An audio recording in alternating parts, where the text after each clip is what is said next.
राधे राधे। भगवान तथा जीव दोनों की चेतनाएं दिव्य है। यह चेतना पदार्थ के संयोग से उत्पन्न नहीं होती है, ऐसा सोचना भ्रांतिमूलक है। भगवत गीता इस सिद्धांत को स्वीकार नहीं करती कि चेतना भौतिक संयोग की किन्हीं परिस्थितियों में उत्पन्न होती है। यह चेतना भौतिक परिस्थितियों के आवरण के कारण विकृत रूप से प्रतिबिंबित हो सकती है। जिस प्रकार रंगीन कांच से परिवर्तित प्रकाश उस रंग का प्रतीत होता है, किंतु भगवान की चेतना भौतिकता से प्रभावित नहीं होती। जब वे इस भौतिक विश्व में अवतरित होते हैं तो उनकी चेतना पर भौतिक प्रभाव नहीं पड़ता। यदि वे इस तरह प्रभावित होते तो दिव्य विधियों के संबंध में उस तरह बोलने की अधिकारी न होती, जैसे कि भगवद गीता में बोलते हैं। भौतिक कल्मषग्रस्त चेतना से मुक्त हुए बिना कोई दिव्य जगत के विषय में कुछ नहीं कह सकता। अतः भगवान भौतिक दृष्टि से कलुषित यानी दूषित नहीं है। भगवद गीता तो शिक्षा देती है कि हमें इस कलुषित चेतना को शुद्ध करना है। शुद्ध चेतना होने पर हमारे सारे कर्म ईश्वर की इच्छानुसार होंगे और इससे हम सुखी हो सकेंगे। इसका अर्थ यह भी नहीं है कि हमें अपने सारे कार्य बंद कर देने चाहिए, अपितु हमें अपने कर्म को शुद्ध करना चाहिए और शुद्ध कर्म भक्ति कहलाती है। भक्ति में कर्म सामान्य कर्म प्रतीत होते हैं, किंतु वे कलुषित नहीं होते।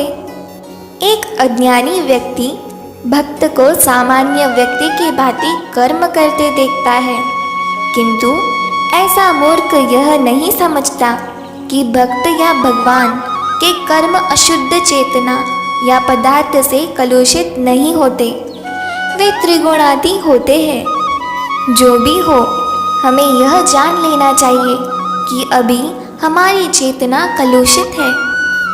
जब हम भौतिक दृष्टि से कलुषित होते हैं तो हम बड़ कहलाते हैं।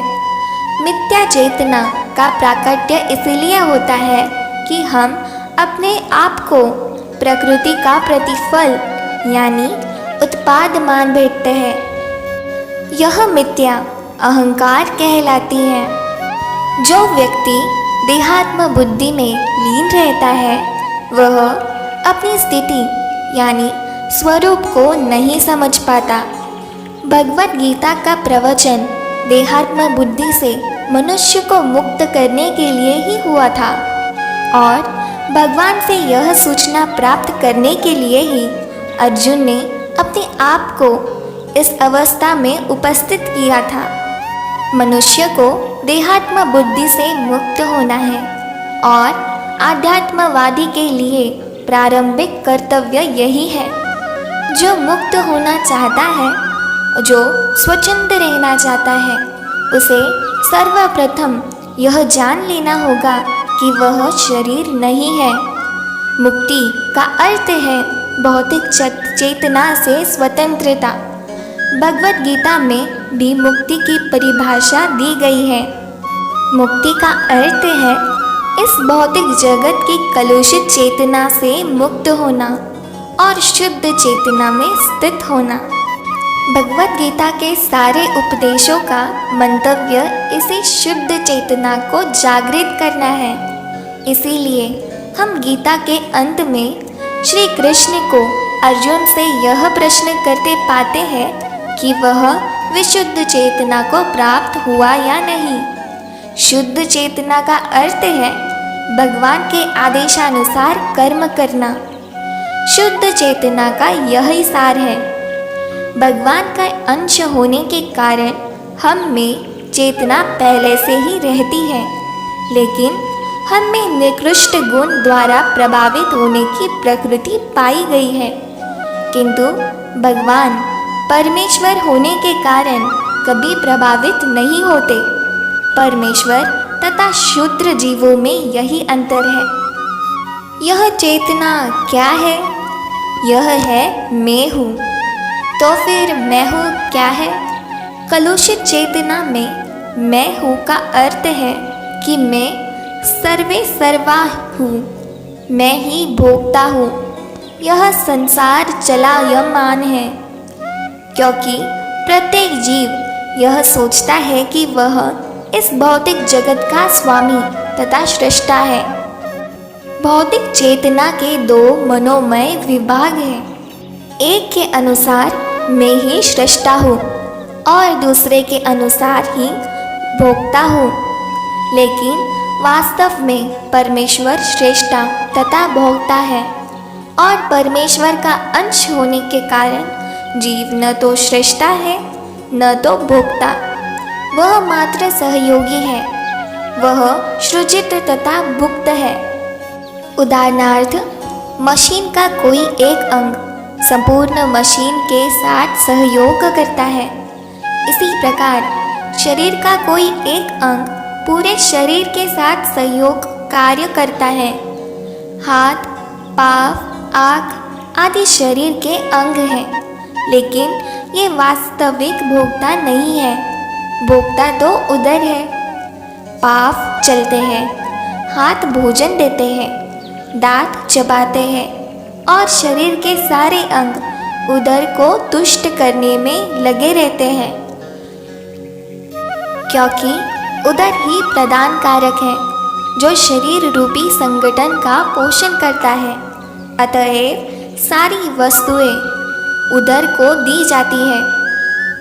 जड़ को सींचकर वृक्ष का पोषण किया जाता है और उदर का भरण करने के लिए शरीर का पोषण किया जाता है, क्योंकि यदि शरीर को स्वस्थ रखना है तो शरीर के सारे अंगों को उदर पूर्ति में सहयोग देना होगा। इसी प्रकार परमेश्वर ही भोक्ता तथा सृष्टा है और उनके अधीनस्थ हम उनके प्रसन्न रहने के लिए निमित्त सहयोग करने के लिए ही है। इस सहयोग में हमें लाभ पहुंचता है। यदि हाथ की उंगलियां यह सोचे कि उदर को भोजन न देकर स्वयं ग्रहण कर ले तो उन्हें निराश होना पड़ेगा। सृजन तथा भोग के केंद्र बिंदु परमेश्वर है और सारे जीव उनके सहयोगी हैं। सहयोगी के कारण ही वे भोग करते हैं। यह संबंध स्वामी तथा दास जैसा है। यदि स्वामी तुष्ट रहता है तो दास भी तुष्ट रहता है। इसी प्रकार परमेश्वर को तुष्ट रहना चाहिए। यद्यपि जीवों में भी सृष्टा बनने तथा भौतिक जगत का भोग करने की प्रवृत्ति होती है, क्योंकि इस दृश्य जगत की सृष्टा परमेश्वर में यह प्रवृत्ति है। अतएव भगवत गीता में हम पाएंगे कि भगवान ही पूर्ण है, जिनमें परम नियतता, नियंत्रित जीव, दृश्य जगत, शाश्वत काल तथा कर्म सन्निहित है। और इन सब की व्याख्या इनके मूल पाठ में की गई है। ये सब मिलकर परम पूर्ण का निर्माण करते हैं और यह परम पूर्ण परम ब्रह्म या परम सत्य कहलाते हैं। यही परम पूर्ण तथा परम सत्य पूर्ण पुरुषोत्तम भगवान श्री कृष्ण हैं। सारी अभिव्यक्तियाँ उनकी विभिन्न शक्तियों के फलस्वरूप है। वे ही पूर्ण है, पूर्ण विग्रह है। भगवत गीता में यह भी बताया गया है कि ब्रह्म भी पूर्ण परम पुरुष के अधीन है। ब्रह्म सूत्र में ब्रह्म की विशुद्ध व्याख्या सूर्य की किरणों के रूप में की गई है। निर्विशेष ब्रह्म भगवान का प्रभामय किरण समूह है। निर्विशेष ब्रह्म पूर्ण ब्रह्म की अपूर्ण अनुभूति है और इसी तरह परमात्मा की धारणा भी है। 15वें अध्याय में यह देखा जाएगा कि भगवान पुरुषोत्तम निर्विशेष ब्रह्म तथा परमात्मा की आंशिक अनुभूति से बढ़कर है। भगवान को सच्चिदानंद विग्रह कहा जाता है। गोविंद या कृष्ण सभी कारणों के कारण है। वे ही आदि कारण हैं और सत, चित तथा आनंद के रूप है। निर्विशेष ब्रह्म उनके सत यानी शाश्वत स्वरूप की अनुभूति है। परमात्मा सत, चित यानी शाश्वत ज्ञान की अनुभूति है। परंतु भगवान कृष्ण समस्त दिव्य स्वरूपों की अनुभूति है। सत, चित, आनंद के पूर्ण विग्रह है। अल्पज्ञानी लोग परम सत्य को निर्विशेष मानते हैं, लेकिन वे है दिव्य पुरुष और इसकी पुष्टि समस्त वैदिक ग्रंथ में हुई गई। जिस प्रकार हम सभी जीव हैं और हम सबकी अपनी अपनी व्यष्टि सत्ता है, उसी प्रकार परम सत्य भी अनंत व्यक्ति है और भगवान की अनुभूति उनके पूर्ण स्वरूप में समस्त दिव्य लक्षणों की ही अनुभूति है। यह पूर्णतया रूप विहीन यानी निराकार नहीं है। यदि वह निराकार है या किसी अन्य वस्तु से घटकर, तो यह पूर्ण नहीं हो सकता। जो पूर्ण है उसे हमारे लिए अनुभवगम्य तथा अनुभवातीत हर वस्तुओं में उसकी होना चाहिए, अन्यथा वह पूर्ण कैसे हो सकता है। पूर्ण भगवान में अपार शक्तियाँ हैं। कृष्ण किसी प्रकार अपनी विभिन्न शक्तियों द्वारा कार्यशील है। इसकी भी व्याख्या भगवद गीता में हुई है। यह दृश्य जगत या जिस जगत में हम रह रहे हैं, यह भी स्वयं में पूर्ण है, क्योंकि जिन 24 तत्वों से यह नश्वर ब्रह्मांड निर्मित है, वे सांख्य दर्शन के अनुसार इस ब्रह्मांड के पालन तथा धारण के लिए अपेक्षित संसाधनों से पूर्णतया संभावित है। इसमें न तो कोई विजयती है तत्व है, न तो किसी भी वस्तु की आवश्यकता है। इस सृष्टि का अपना निजी नियत काल है, जिसका निर्धारण परमेश्वर की शक्ति द्वारा हुआ है, और जब यह काल पूर्ण हो जाता है तो उसे पूर्ण व्यवस्था से इन क्षणभंगुर सृष्टि का विनाश हो जाता है। सभी प्रकार की अपूर्णताओं का अनुभव पूर्ण विषय ज्ञान की अपूर्णता के कारण है। इसी प्रकार भगवद गीता में वैदिक विद्या का पूर्ण ज्ञान पाया जाता है। सारा वैदिक ज्ञान अमोघ यानी अच्युत है और सारे हिंदू इस ज्ञान को पूर्ण तथा अमोघ मानते हैं। उदाहरणार्थ गोबर पशुमल है और स्मृति तथा वैदिक आदेश के अनुसार यदि कोई पशुमल का स्पर्श करता है तो उसे शुद्ध होने के लिए स्नान करना पड़ता है, लेकिन वैदिक शास्त्रों में गोबर को पवित्र करने वाला माना गया है।